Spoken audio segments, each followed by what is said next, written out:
The man across from him was just obviously Japanese. Chen bowed as he entered, but both men ignored him, concentrating on the cards. The Chinese man was dealing from a blackjack shoe. I couldn't quite figure out what the game they were playing.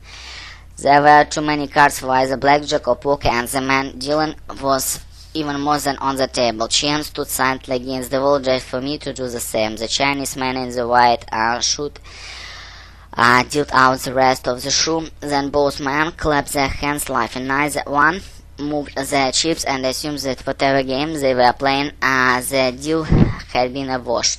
Finally, both men turned to face us. The man in the white suit said something to Chen, who responded definitely in high lowered. The man in the white suit nodded, then rose from the table and headed for the door. As he passed me, he tossed a look that made my stomach clench. Then we were alone with a tattooed Japanese man in a white shirt. A man pointed at the empty chair. I crossed the room and sat down, my knees shaking beneath the table.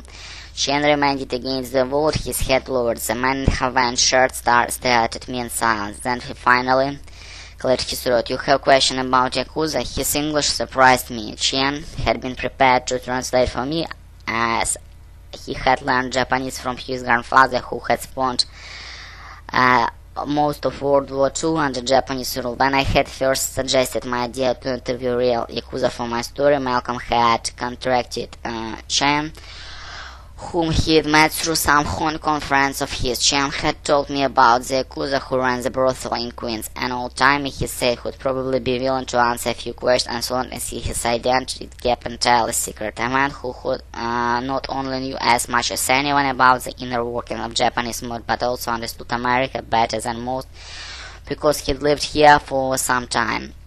Obviously, he had picked a good amount of English along the way. I tried not to focus on the tattoos, red-green dragon running on his chest, pair of geisha kimonos running down the exposed skin of his forearms. I knew that my research that was ceremonial tattoos had been applied over a period of time using sharp tattoos needless dipped in ink, a painful procedure that marked the real Yakuza for life. Just a few about Yakuza influence over Japan economy. The man nodded. His grasp of English was obviously quite good enough. "There is no Japanese economy without the Yakuza," he responded. It was a simple answer. I knew from my research that it was correct. Every sphere of Japan economy was entangled with Yakuza interests, but what I was interested in was a little more specific. After the economic bubble burst, I sat wondering. I would push his language skills too far. When American bankers started coming over to Tokyo to make profits on volatile market, how did the Yakuza view them? The man spread his hands out, placed against the table. I noticed with start that it was right hand, missing the pinky beyond the first knuckle.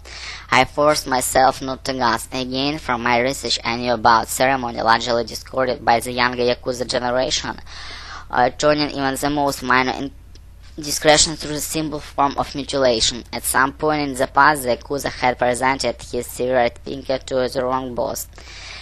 The trust of sign of loyalty I could imagine. Репетитор, Smart Teacher 197.